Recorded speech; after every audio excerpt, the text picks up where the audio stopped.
Welcome to the Voice of Bold Business Radio. I am your host, Jessica Dewell of Red Direction.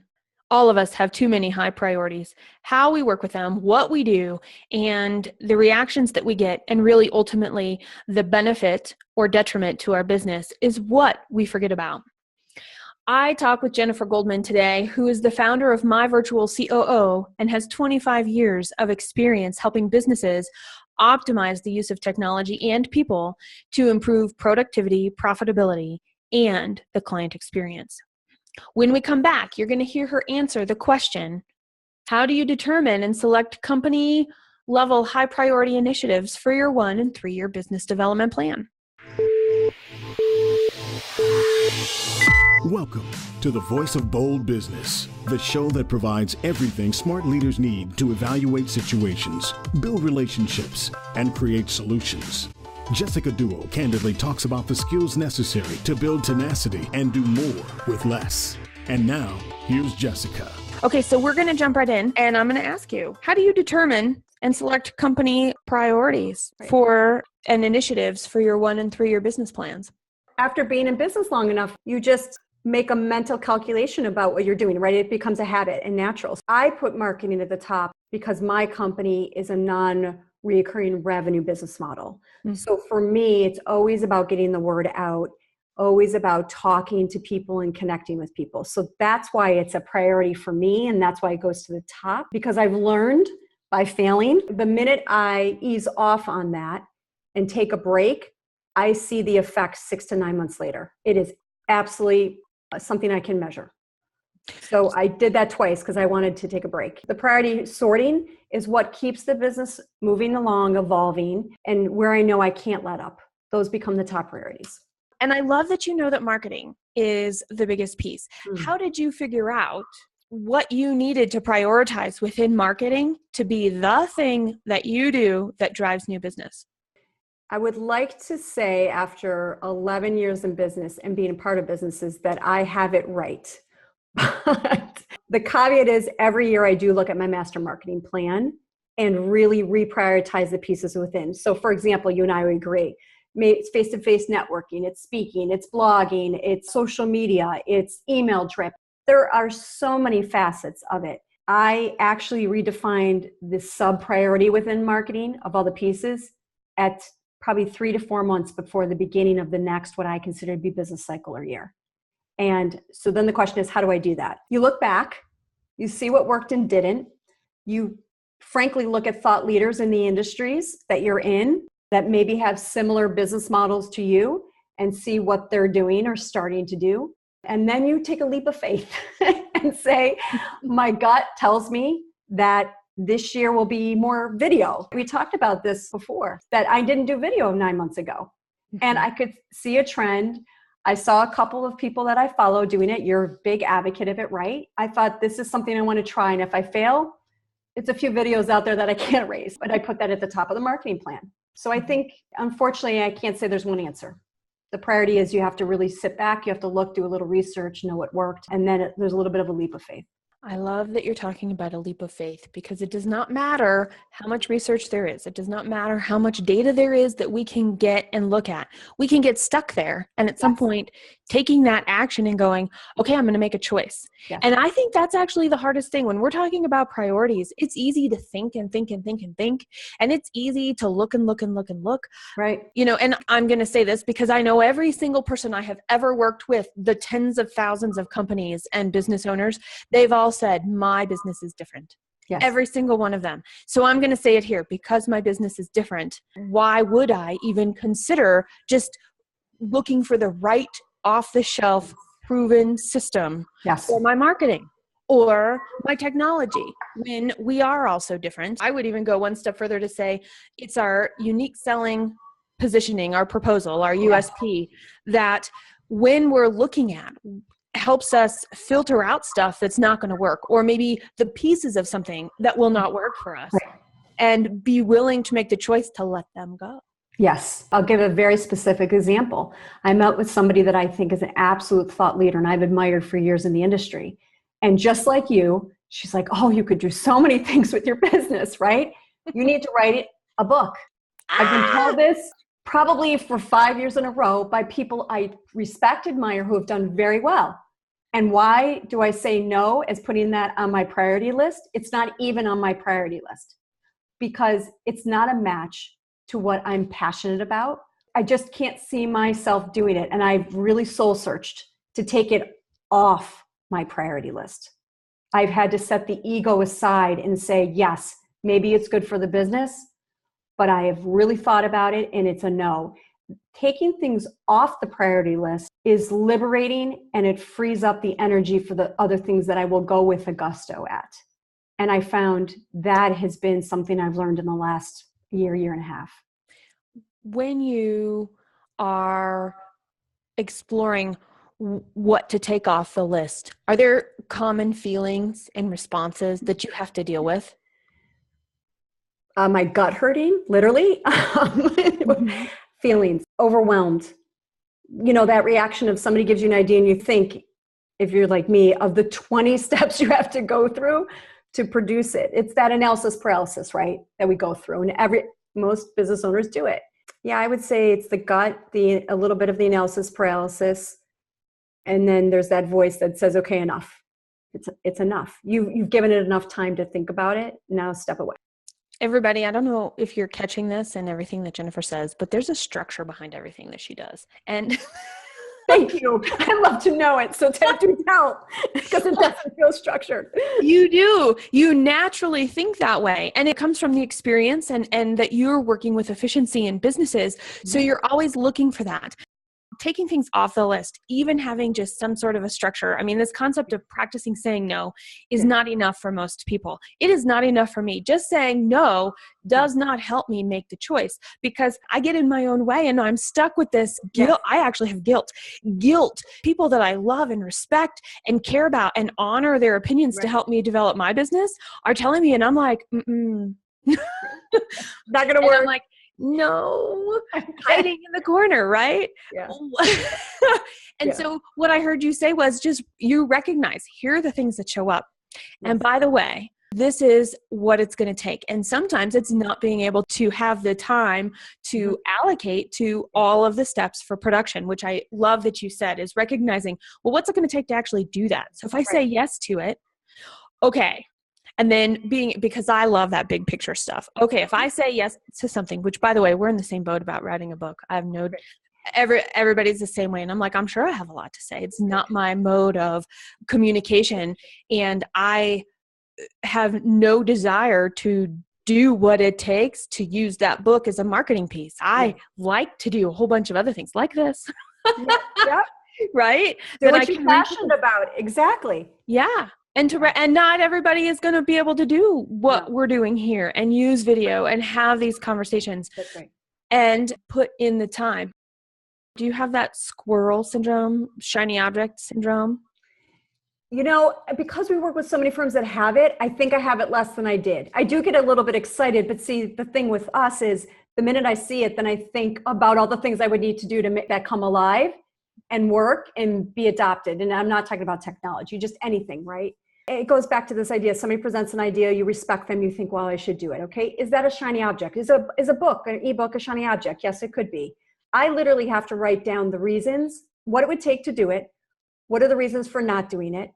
And I actually I write it now, and I keep it and revisit it. I have a master business plan where I have certain items that I revisit. And if I keep saying no after doing what it would take and why I'm saying no, more than 2 quarters, it disappears.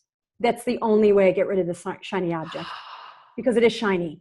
It's shiny. It is. Holy macaroni. Everybody that's listening, I know you can do this, because there are things out there when you got to get rid of shoes you don't like, or old clothes that don't fit you anymore, or stuff that's cluttering up your house and you can't get rid of it yet. I love what you're doing. You're saying you do the same thing in your business. You're decluttering in a very systematic way to get rid of some of that emotional charge, to revisit it and go, was I really liking and thinking what I needed to like and think about that?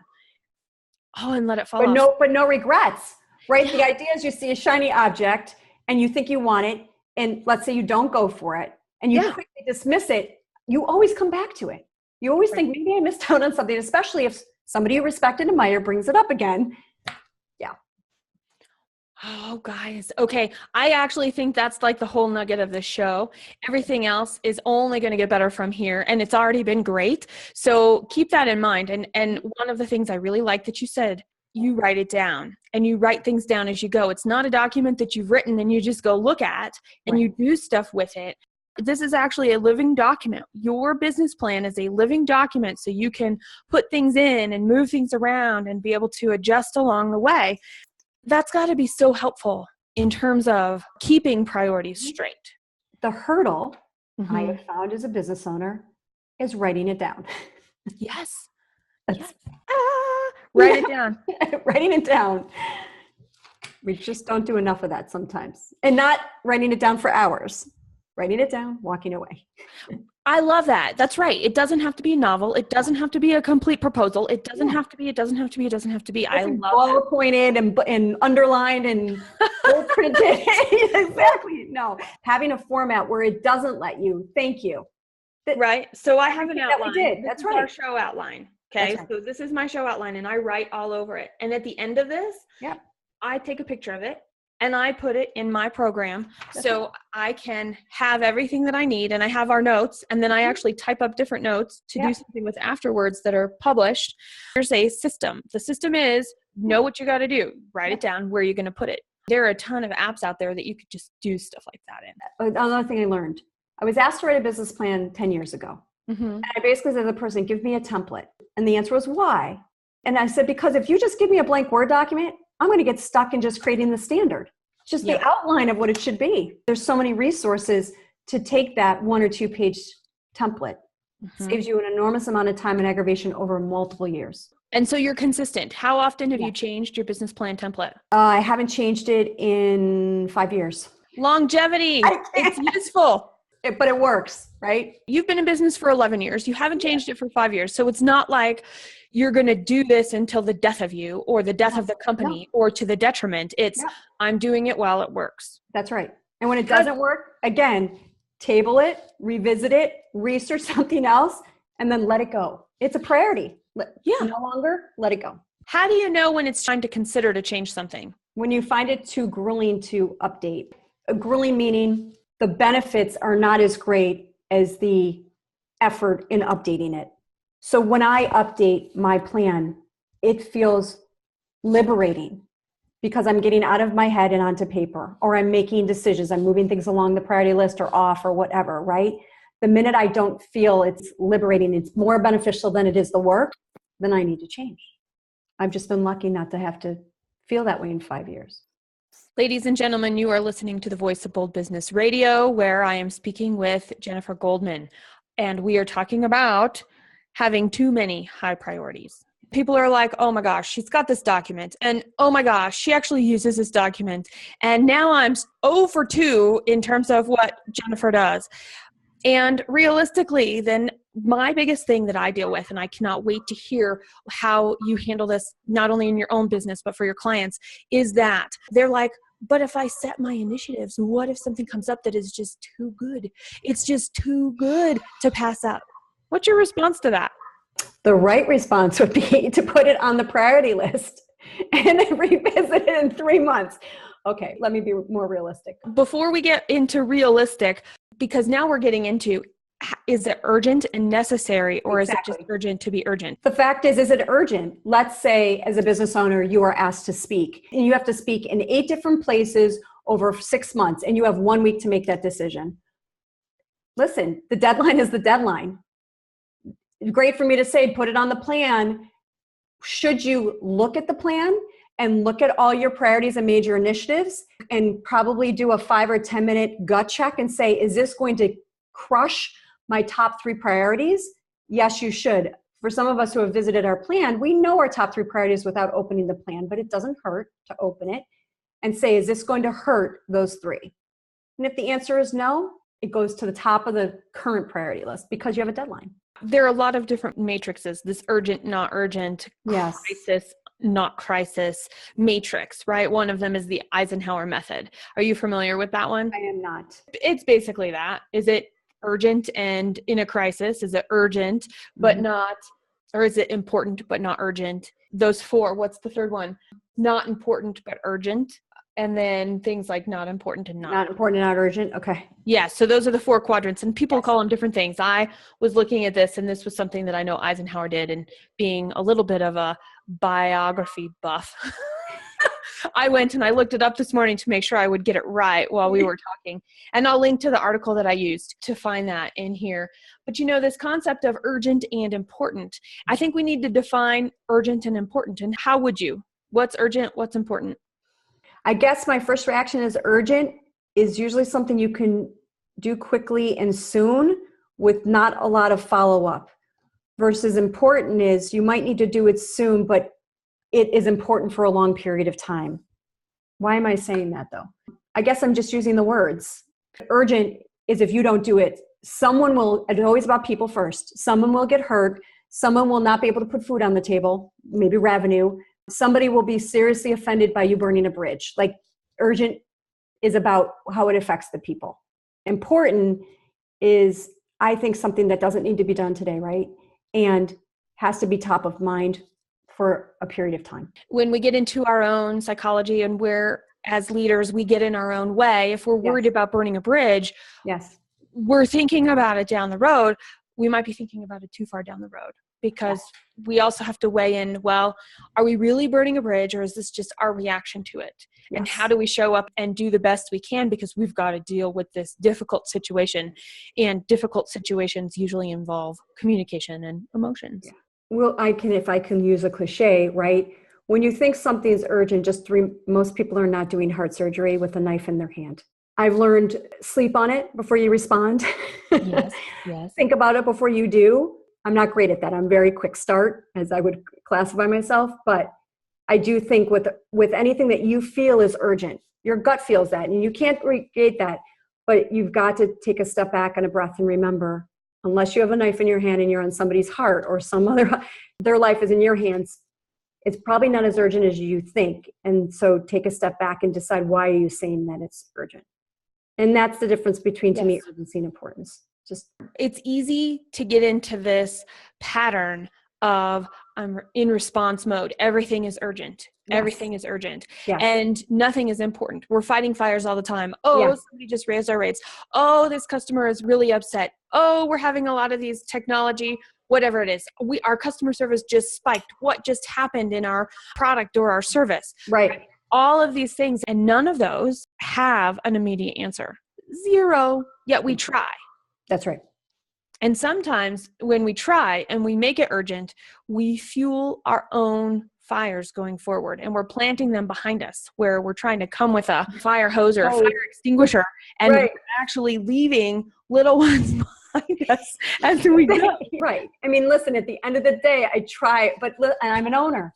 There are some things that I absolutely deem urgent, and I have just got to push that chair back from the desk, put the phone down, stop the emailing, and walk away. You're right, though. It's our natural reaction. And I think sometimes I think it comes out of fear. Mm-hmm. When I deem something as urgent, I think if I really had to think about it at length and talk about it, I might say that I fear something if I don't react quickly. And then I have to address the fear. Well, that's hard to do. It's like shrieking yourself all day, every day as a business owner. Right. Really hard. Is it worth it? Energy sapping, I can tell you that much. I don't know about you, but the more you do it, the less energy you'll have to run the business. That's for sure. Right. And see, to me, that's where I get. I'm like, I'm tired of this stuff. That's right. You know what?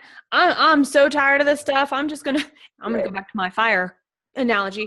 I'm just going to put a ring around it and let it burn itself out and see what happens at the end. There's going to be fallout. There's going to be destruction. There's going to be things that are broken, but I don't care. I got to actually see what that stuff is. Right. And not fear what it might be. I mean, right? This goes back to fear of failure and fear of what you can't see, what you can't plan for. Yeah. Yes. When I get like that in the ring of fire, I just write a rant, as I call it. And I literally, when I write, I say, this is a rant. It is not fully thought through. It is slept on. I don't write in post. You're a journaler. In general, you're taking this concept of a thought, writing it down, revisiting it, putting it someplace if it needs revisited, letting it be if it doesn't need revisited, but you've got this body of work that you can go back and look at, whether it's flipping through a book, whether it's putting it into Word files, whether it's putting it into some sort of online journaling thing. That is an incredibly helpful tool, because what I have found when we're talking about high priorities and revisiting things, I'm like you. I actually have a basket. It's a physical basket, but when I think I might be shiny object syndrome, or it's a really good idea that comes out of something I'm working on, I literally write it on a piece of paper and stick it in the basket, because I don't look at stuff that I document electronically. That's like my body of work. It's like, it goes into this thing. Then I can go in and I can actually physically look around. And what ends up happening for me is that using of my hands, I'm very tactile, using of my hands takes me back to the moment that I remembered it. So I got it out of my head at the moment and I set it aside, but I can do that recall, that actual physical touch, emotional recall to evaluate it later, and then to be able to consider it more. And then I'm like you, some come all the way out. Right. Then some go back in, but some are circular file. That's exactly right. But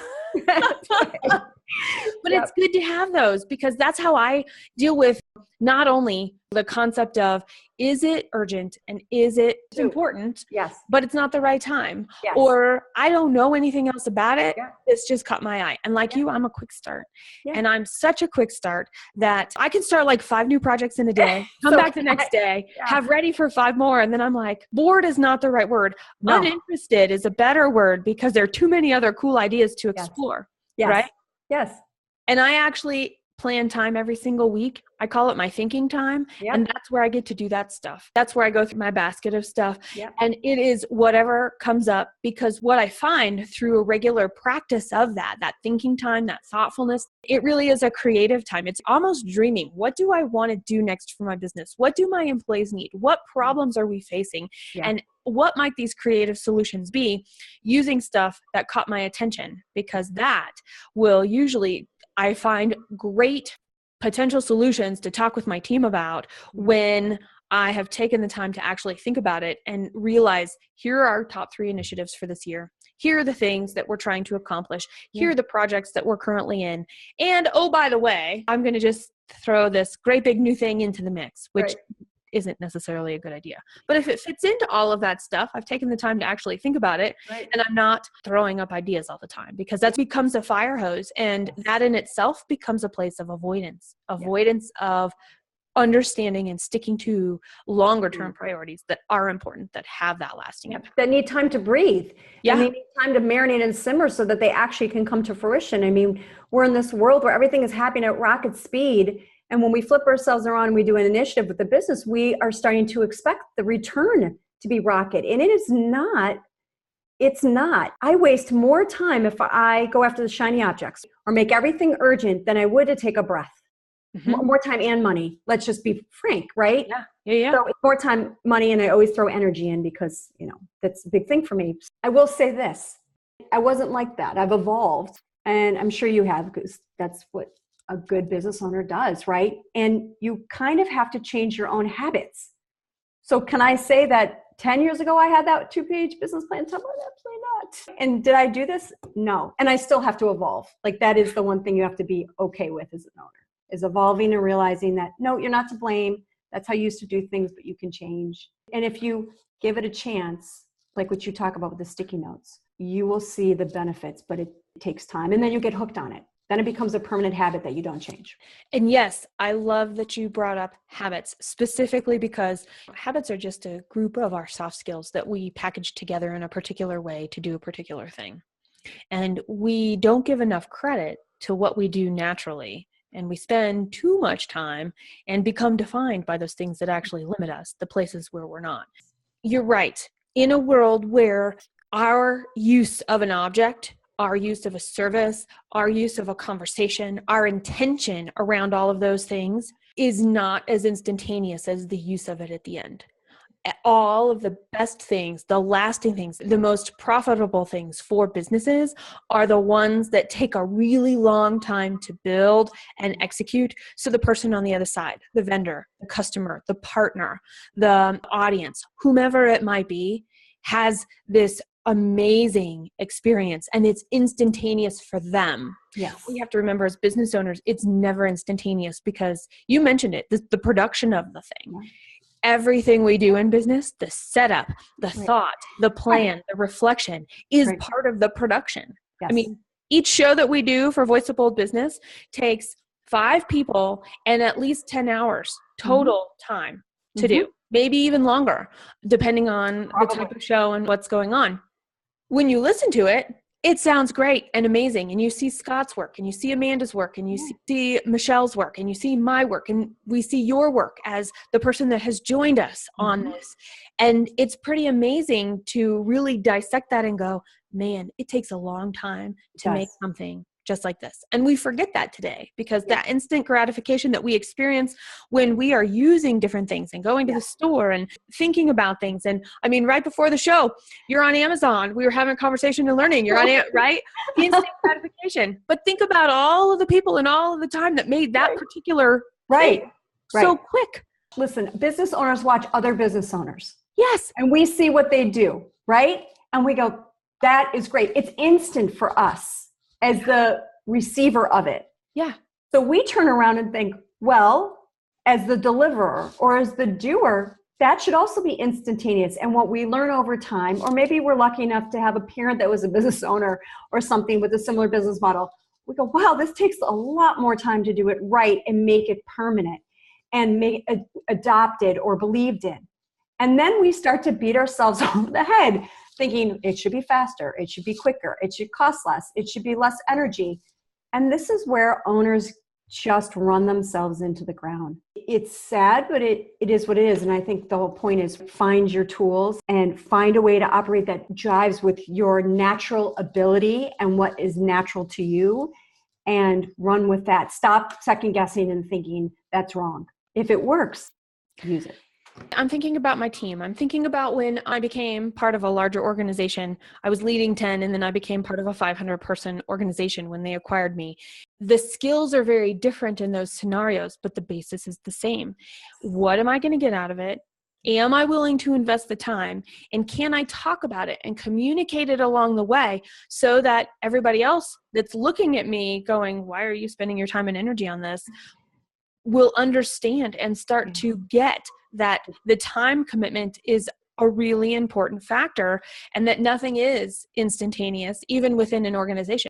If we have good ideas, but they're going to take a long time, they tend to get prioritized down. Yes. And if we really believe in it, whatever role we're in, whatever leader position that we have authority and accountability for, and a responsibility for something to make this business go, we have to prioritize it in our role. We have to figure out how to take that time. And it's going to be slow, and it'll probably be slower because of it, yet it'll be stronger because we're talking about it along the way. We're finding the obstacles along the way. We're seeing how the business evolves and how some things are going to dovetail and fit together. It comes down to our communication and really the return on investment. I mean, if I have to commit 2 years to develop something, think about a book. You can write a book in a weekend, but doing something and making that book become part of something that is a return on a business takes 2 years or more. Yep. And so what are we going to do, and how are we going to do it? And can we give it as much time as it needs during that time? Because that's where we're talking about the return. What do we get out of it? Do we want to do it along the way? What is the benefit going to be to our business? And is it going to take away from our initiatives while we get there? It's the urgent items. Are those lasting? Or is that just a quick hit that just in the end doesn't pay for itself over time versus the important items? Maybe that's the differential between the urgent and the important. The urgent, yes, if it's life-threatening in any way, shape, or form, that's urgent. Okay.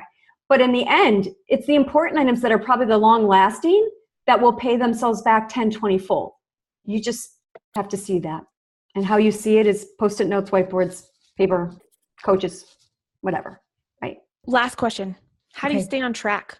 On a Friday afternoon, regroup and decide what you're going to do the following week. And line it up so you can breathe over the weekend and not keep thinking about business. Because if you haven't lined up your next week by Friday afternoon, you will spend the whole weekend doing it. And I think that could be very counterproductive. So certainly that is the best tip. I know for us, and we're a small team, but we do have a Tuesday kind of more in-depth meeting and then a Friday meeting. And that does liberate us, if you would say. And we do it before lunch hour on Friday. So that's how we stay on track. We hold each other accountable.